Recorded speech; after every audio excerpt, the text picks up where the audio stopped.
good morning, everybody. It's Jonathan Harmon with Coffee Talk Live with the J. Harmon Home Team. This is my new buddy, Ed Grimes, over here. He is in charge of the Murfreesboro Rescue Mission. Ed, good morning.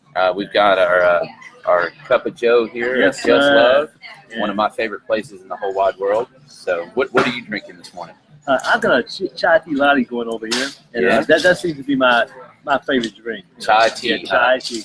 I got my plain old black coffee, so that's, I keep it simple. But there you go. Chai tea is good.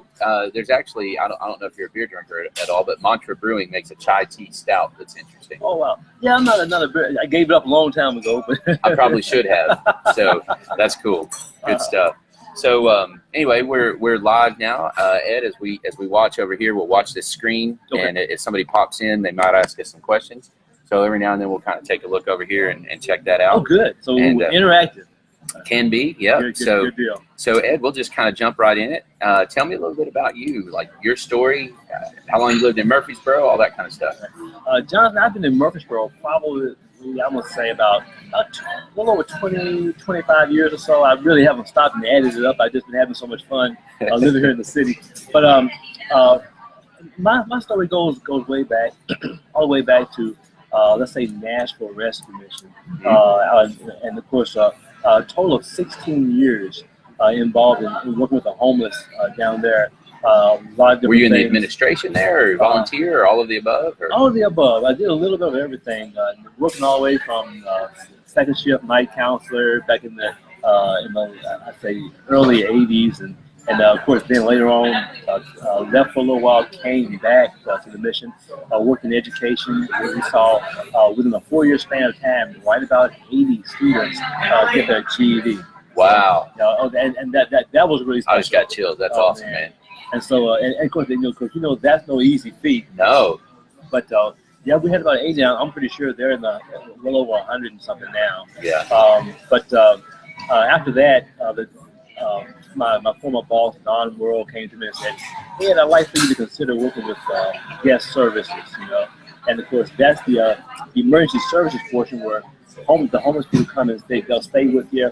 Let's say during the night, they'll leave out the next morning, and then they'll just sort of repeat the cycle with the idea of hopefully you're moving them forward and getting them back out into society. I mean, that's the Jesus approach, right? Love on them first, take care of the immediate needs, and then let's work towards the bigger stuff. Do the food, clothing, shelter thing, but also realizing that there's you're working on that inner man as well. Yeah. Trying to set that platform where we can introduce them to a relationship with Christ. Right.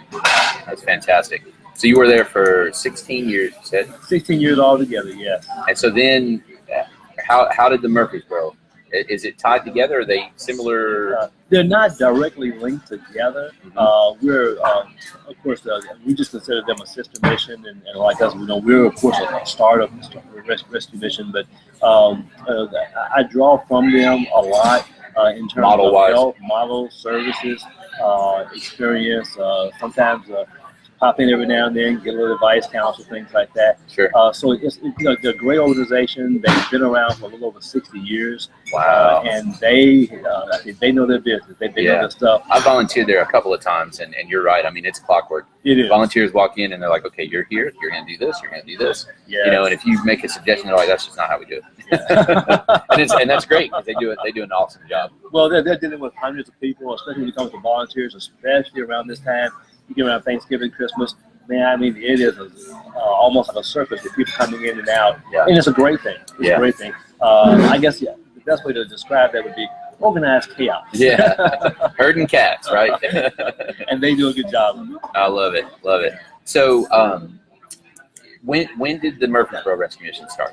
I was in my office one day, sitting at my desk, and of course, really, there have been those, and I like to tell people that when God wants to get a hold of you, when He's trying to get in touch with you, He has ways of reaching out and letting you know that He's knocking on your door.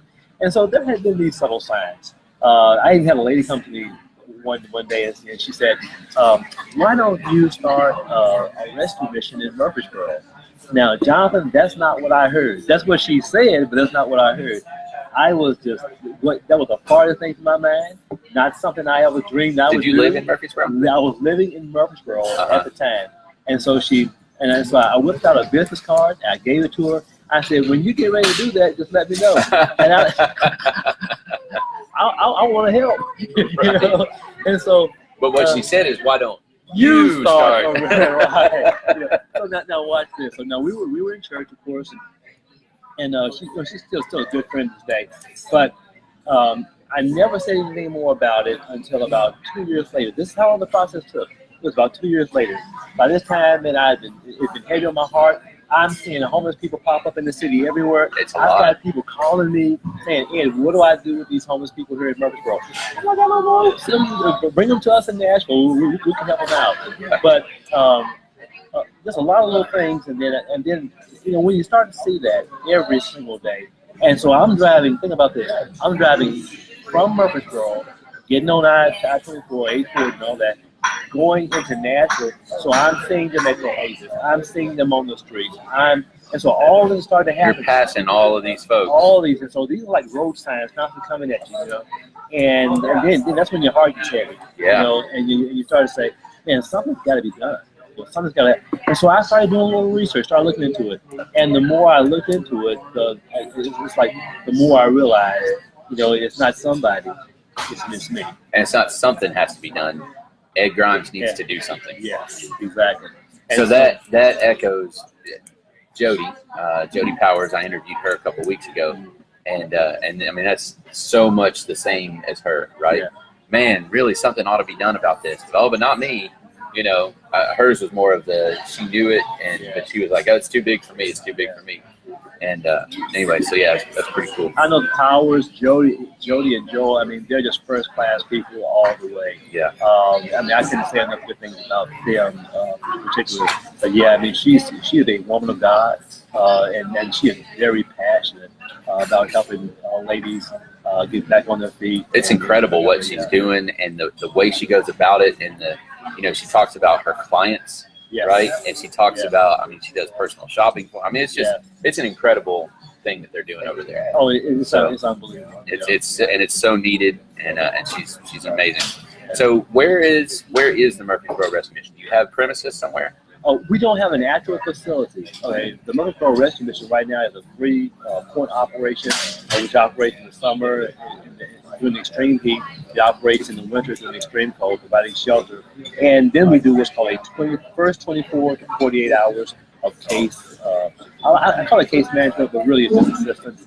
It's where if you're homeless for the very first time in your life, you have no idea where to go get food, where to go get shelter. How to navigate through the city for people who are in that situation. You can call us, and if it's groceries, we'll buy groceries for you.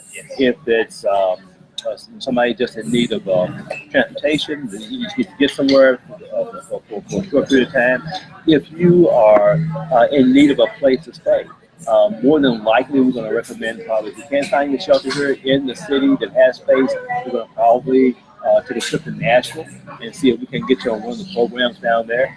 So those are the kind of things that we do in the wintertime, which is what we're gearing up for right now. There's a program called Coldest Nights. We're a big part of that. That's tying in with local churches, right? That ties in First Baptist Church downtown Murfreesboro and St. Paul's Episcopal. They're the two principal players in terms of lending facilities to help shelter the homeless during 32 degrees and below. They are super. And last year, normally we'll average about 700 nights of lodging, individual nights of lodging during the course of that season. That's roughly a 5-month season. So we did that over the past the prior 3 years. Last year, we set a record. Instead of averaging 700, we jumped all the way up to 2,370. Holy moly! That's more than the previous 3 years combined. How did you just have more capacity? Did the word get out? I mean, how did you make that? I mean, that's a huge jump. That's a huge leap. And so what ended up happening was, because we've had some shelters shut down in the city for various reasons, and Room in the Inn, of course, as you know, they shut down. That drove some of their crowd our way. Then we had something that kind of happened that was a little unusual. We not only had sort of doubled our attendance in terms of people who were staying on a nightly basis, we also had more nights where it was 32 degrees and below. And so when you It's a particularly cold winter. particularly cold and exactly the combination of those two drove our numbers way up. Wow. Yeah, Wow. I mean, that's an enormous jump. that's an enormous. It is. It was pretty high. That's quite a feat, man. So, congratulations on that. And you know, that's good. So, when you're doing the right thing, God smiles with you, right? He really does, and it's amazing. You know, our donors and supporters have really stuck by us, and when we had that really tough winter, I just sort of let them know through our newsletter, and boy, they responded. They responded big time, and helped us get through that. And of course, we do the hot patrols this past summer. We're right there in that middle spot where we're just kind of wrapping that up and getting ready for the cold weather. But we did, normally we'll do about 30 cases of water throughout the summer, just hitting the hot spots, going to camp and things like that. This past summer, we passed out 3,600 bottles of water, you know, on the streets, going to camps and things like that. So how do you guys go about if you don't have a facility yet? You know, typically people know about landmarks and facilities Yes. and things like that. How do you guys go about? You said if somebody becomes homeless the first time and they can call you, how would somebody even know to do that? How do they know you exist? We have a website, and you can go to that website, Facebook page, and our number is on there. And just like you're saying, you would think, well, man, nobody's gonna, if you don't have a facility, how will people find you? Well, fortunately, we live in a day of Facebook and the World Wide Web. And if you can have a presence there, you can have an impact. And Yeah. so that's our impact. So meeting people, talking to folks, just getting the word out, and so then it becomes kind of like a friend of a friend of a friend that I'm Facebook friends with post something. Hey, oh my gosh, we're homeless. Okay, Yeah. you need make that connection, right? You need to call Ed. Yeah, we get calls all the time. You know, and you'd be amazed. You know, I've seen people, they didn't have a place to stay. They didn't have food to eat. They didn't have a roof over their head, or sometimes decent clothes, or change clothes, or the ability to take a bath. But they had a cell phone. Modern society, right? It is It's incredible, interesting. man. It really is. Yeah. That is actually very interesting. So, what is next? You had mentioned before we started on the video that you guys were possibly in a little bit of a growth phase. We are, and so what we've done is this whole thing, Jonathan, it's been a step-by-step process. And I go back to that biblical principle that the Lord laid upon me. He said, "Thy word is a lamp to my feet, and a light to my path." And God just took that and just really brought that in home with me in terms of how we were to proceed, basically with from nowhere with nothing, you know. And so, you know, the Lord was just teaching me that if I would trust Him, and I would follow Him, and He would show me, He would guide me into what I need to do. And so it's been that process. It's been just a step-by-step process. God has brought the right people. He has brought people that were concerned, want to donate money, want to give clothes, want to give food, those that could help meet the need, people that could help give advice. Where there was a need, I mean, he brought the right people and put them in place. And so I don't underestimate or undervalue anyone in terms of the contribution. I've learned to, it's a very humbling experience when you realize that, hey, you've got this huge burden, you got this huge calling, but you can't do it by yourself. You know, you've got to get the word out, you got to share it with people, and you got to let them know what you're doing. If you're doing things all in the dark and nobody sees you, nobody can help you. That's right. But when you put a light on it and people see what you're doing, they know what's happening, then they say, hey, I can do this, I can do that. I tell you, one of the big things we do throughout the Coldest Nights program is laundry. You know, man, I tell you what, have you ever washed 20 garbage bag size of laundry by yourself? No. Well, I have, and it ain't no fun. It is no fun. I bet. But I tell you what, when you get about 3 or 4 people in there and they're helping you do that, man, it's incredible. Well, and all of a sudden, it doesn't feel like a chore as much as it feels like a service, right? Exactly. And you're communing with those people, you're having a great time, and yeah, I mean, your common goal, commonality, right? Family is what that amounts to.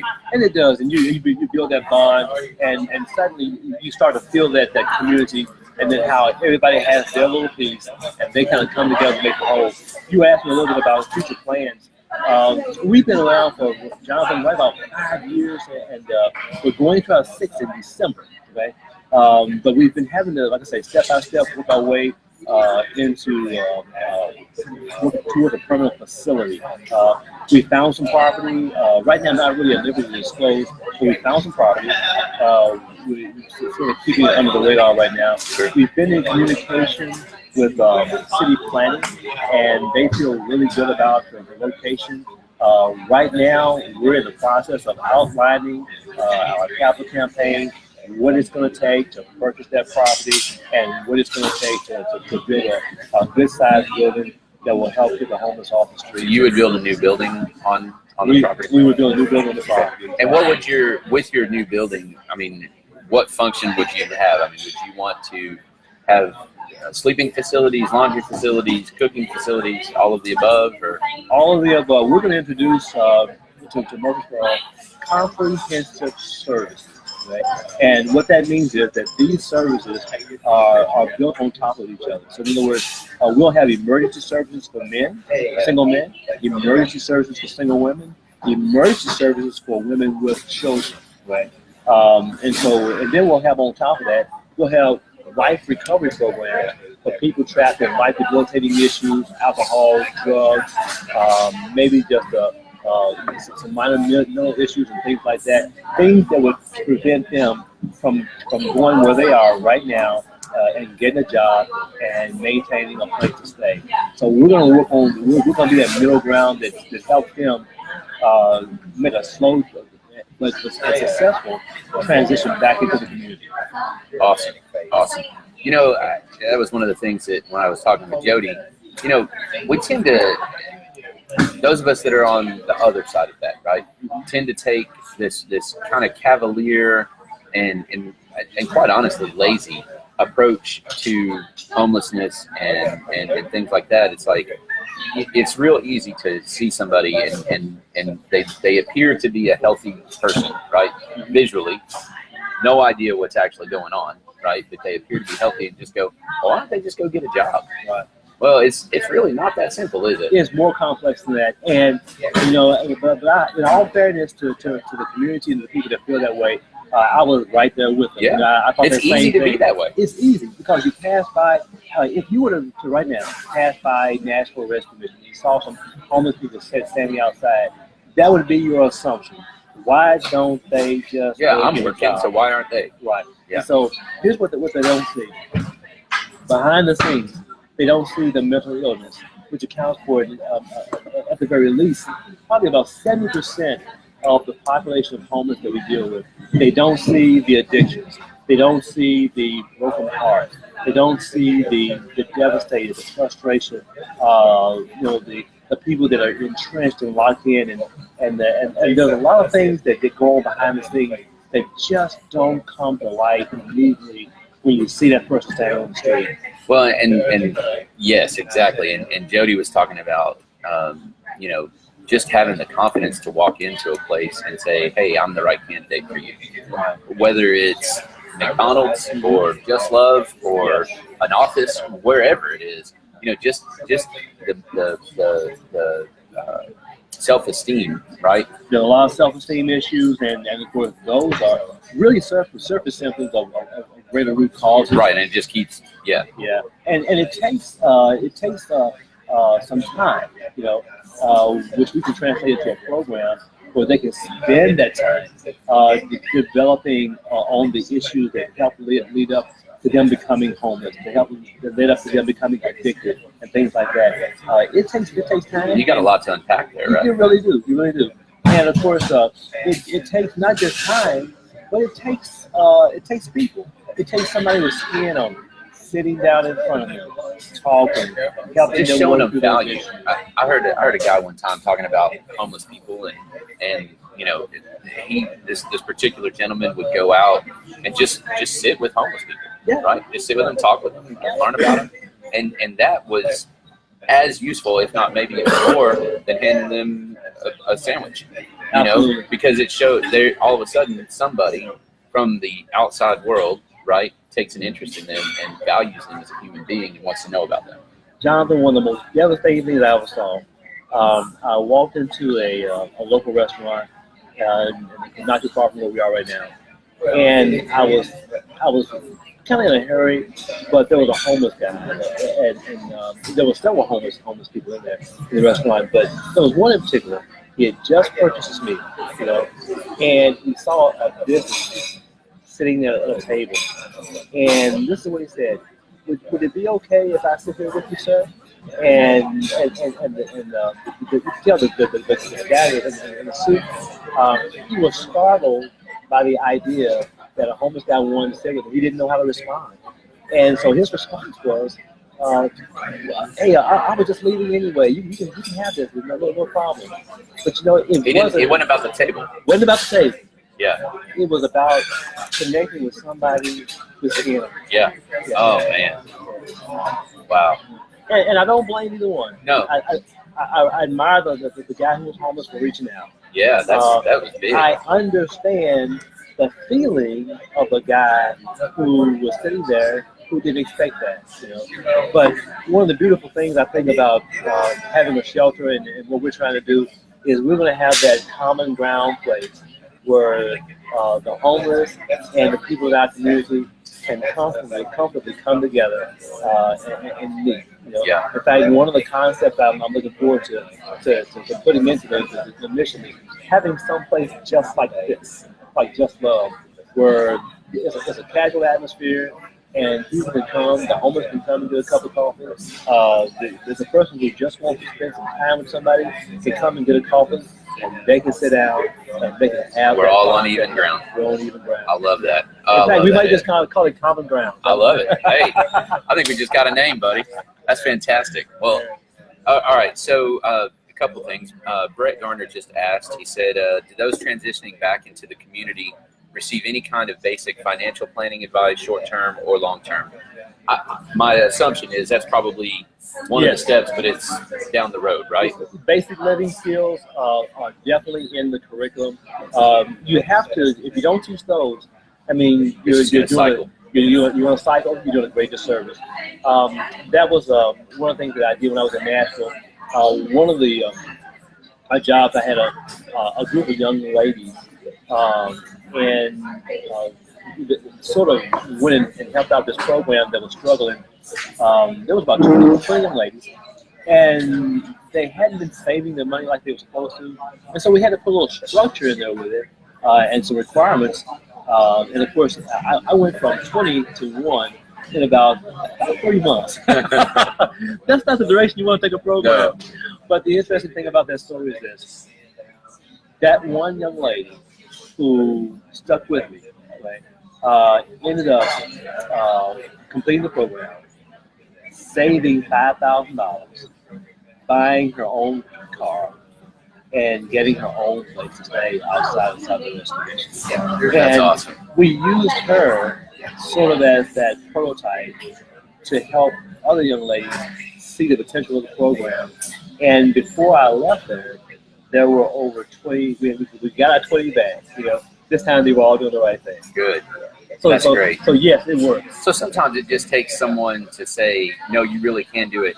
Let me show you." Let me show you. And I did it. Yes. Right. Yeah. So that's fantastic. And really, the success of that whole program was not me. The Right. success was one person willing to do the right thing. Yeah. Yeah. And at that point, you're just guiding, right? Exactly. That's beautiful. Sometimes you have to get out of the way. Right. So if somebody wanted to help out now, what kind of jobs are available? Are there ways to donate? Do you need clothes? Do you need food? What does Ed Grimes need right now for the Murfreesboro Rescue Mission? Right now, with the hot patrols exploding the way they did this past summer, I'll be honest with you, I'm kind of glad it's over. Yeah. It was a long hot summer. It could still be hot. Man, well, I saw the weather, and we still got a few more days, or a week, probably another week or two of this. Yeah. But last year also with the coldest nights exploding the way it did, we're going to need some help. It's like we're putting together right now some teams of people who can come in and help with the cleaning up the facility. To me, that's very important. You have to have clean, safe facilities. But if you It's don't, respectful for the people coming in, Yes. but it's also respectful for the people that are using their facility. absolutely. And so you want to keep a good relationship, but you also want people that you're trying to help, people that you're trying to minister to. You want them to feel comfortable. You want them to feel safe. Yeah. And when you have those things come together, then you also have a good environment to where you can begin to work with them. So we need people to do that, to help clean the facility, people who can do laundry. If you like to do laundry or get involved in that, man, I could do that. I could use all kinds. If you want to do hot patrols in the summer, probably the most fun thing to actually go out and do is to do those hot patrols. Oh, I bet. I mean, everybody wants a bottle of cold water on a hot day. Yeah. And then we're gonna, if you're interested maybe in providing some financial help, like I say, we're gonna purchase property here soon. I'd like for somebody to either call, text, or email or whatever, and just get the word to me that you're interested in that, and I'll be happy to share what we're doing, where we're going, and maybe what part they can play in that. Okay. And we'll put the link also. I know I've already tagged Murfreesboro Rescue Mission in there, but then do you have a specific website where somebody can donate online, perhaps? Yes, www.murfreesbororescuemission.org. Go to the We'll website. put that in the comments too. To donate, hit the donate tab, and it'll walk you through the process. All right. So I got to ask you this. Also, Yeah.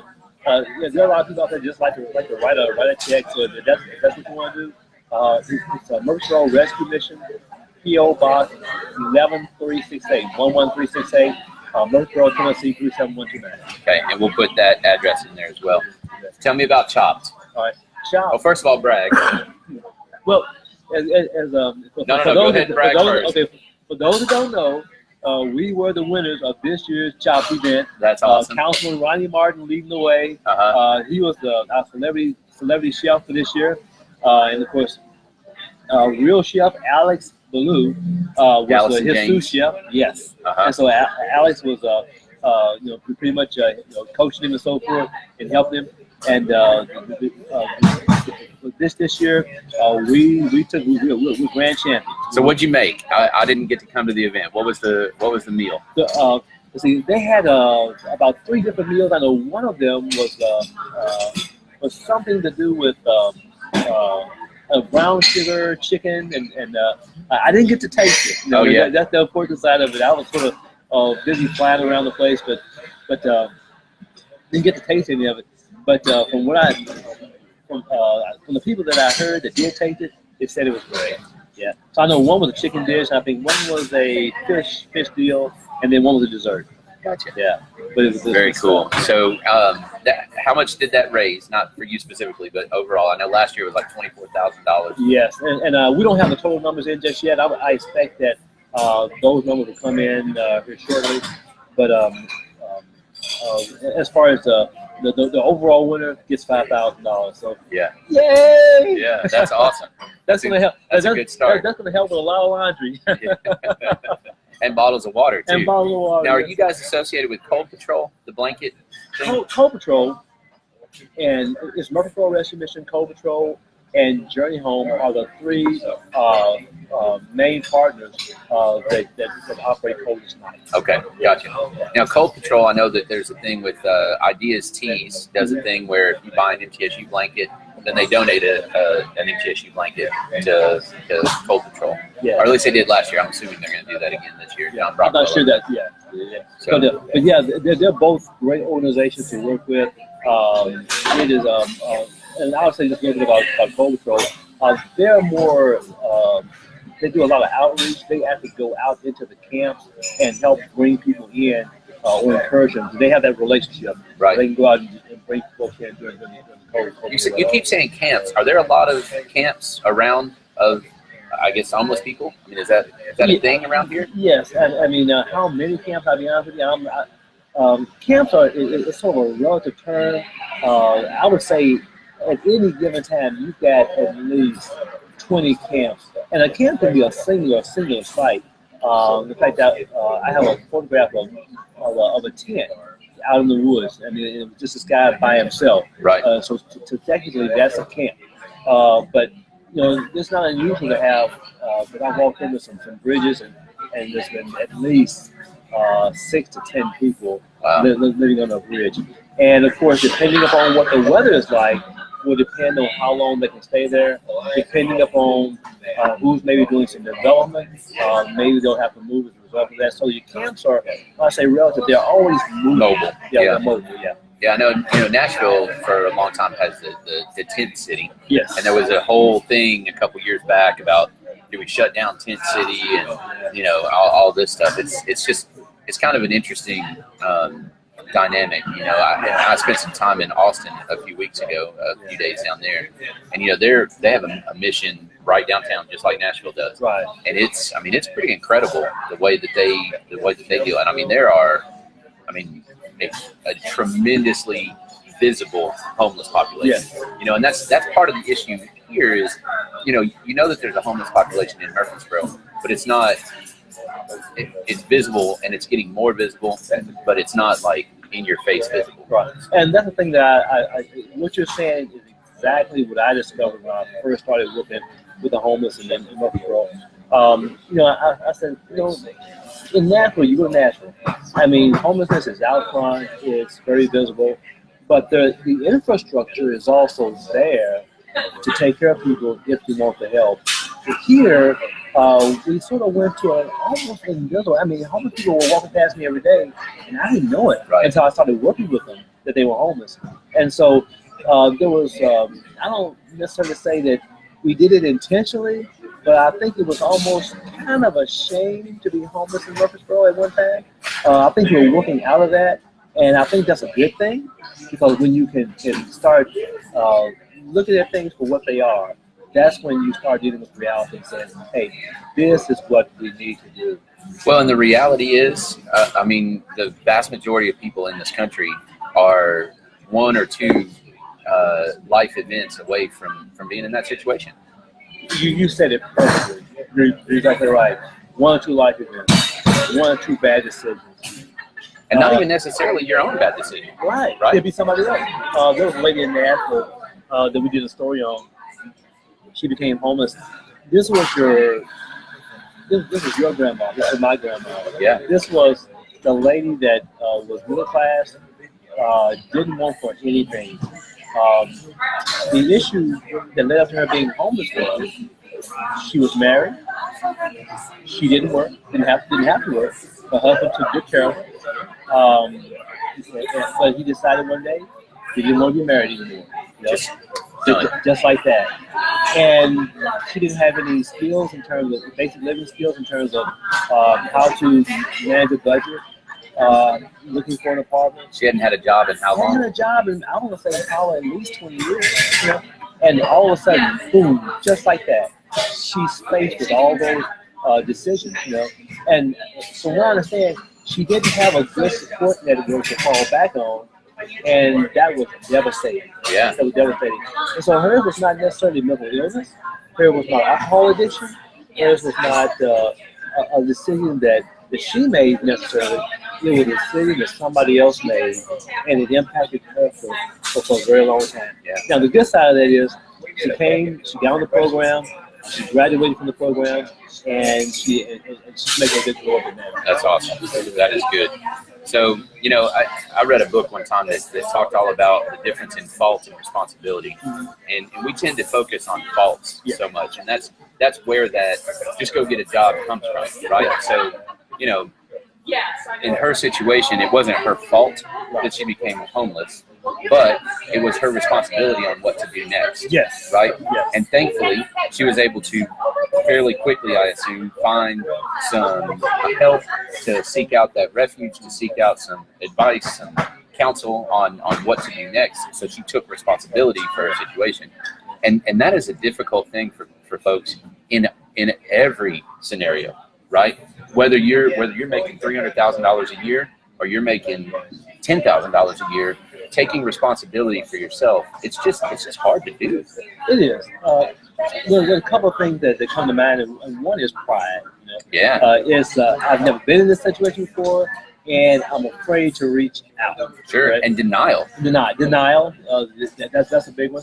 And you're right. And really, I think grief is probably the best way to describe it. The same way as if you experienced a physical loss, the loss of a loved one, you're still experiencing a loss. In this lady's particular situation, it was the loss of a spouse. It was the loss of of her place to stay. It was the loss of her security, so to speak. Yeah. If she lost that, she pretty much lost everything. Yeah. And I mean, that's so easy to just spiral, like totally out of control. All right. Well, what else, Ed? We're running a little long here. We're at 35 minutes, so that's good though. It's been a good conversation. I've enjoyed getting to know you. Likewise. And let's just kind of throw a pitch out there. We'll put the address and stuff in the comments, and how you can help out with the Murfreesboro Rescue Mission. So you guys have premises that you're working on. What do you think? What is your goal? Are we looking at 1 year from now your facility's open? A 2 year from now? What's the goal? Speak it out into the air and let's make it happen. I'm with you, man. We're looking at a 3-year process altogether, 2 phases. One is we want to first get the property purchased. Sure. Then we want to, we're not going to take a breather. We're going to go right into continue the fundraising towards building a facility. We've got right now some partnership that we're developing, and so what I'm encouraging everyone to do that wants to help get on the bandwagon, because the wagon's moving, man. Yeah. So and join in where you feel like you can make an impact. Sometimes it's not money, sometimes it's volunteering. Just showing up. It's just showing up, Sometimes it's sitting down talking to somebody. Maybe it's folding sheets in the blanket. Maybe you're in the background. You're hot on this laundry thing, aren't man, you? I'm telling you, man. You do 20 bags of laundry, you would. That's a workout, man. It's a workout. But I tell you what, I love what I do, and I love the fact that God has trusted me with this. And I want to be the best steward of the time, talent, finances that I can possibly do. Yeah. Okay. And so if you're watching, if you want to help out with the rescue mission, there'll be the links on there. And also, if you know somebody that Ed needs to meet, if you want to help make that introduction, we'll have his contact info on there. And if there's somebody that this is particularly on their heart that maybe didn't even know that the rescue mission existed yet. Any way that we can make those connections and help it. This is a very worthwhile cause. It is a need in our community. It's not even just a want. It is truly a need. Yes. And so if you know anybody, please help out. Any other events coming up that somebody might be able to attend and shake your hand and that kind of thing? Not anything on the radar right away. We'll probably have something in the next 3 or 4 months. It'll be on our website if they want to follow us and see what we're doing. Let me just say just real quick, you hit the nail on the head. Right now, I think the biggest need is just to develop a partnership. I like to use the term bird dogging. If you know somebody, if you have a friend that knows a friend that knows a friend, get them in touch with us. We need all the people. I said this when we first started. We cannot do this by ourselves. It takes the entire community. I base this on the concept of the Good Samaritan. There were a lot of people that passed by that looked at the situation of the man who was down, and they said, I'm going to leave that situation alone. Right, somebody else will come along. Somebody else is going to do it. And my challenge and my encouragement is be that somebody else. I love it. Yep, that's exactly right.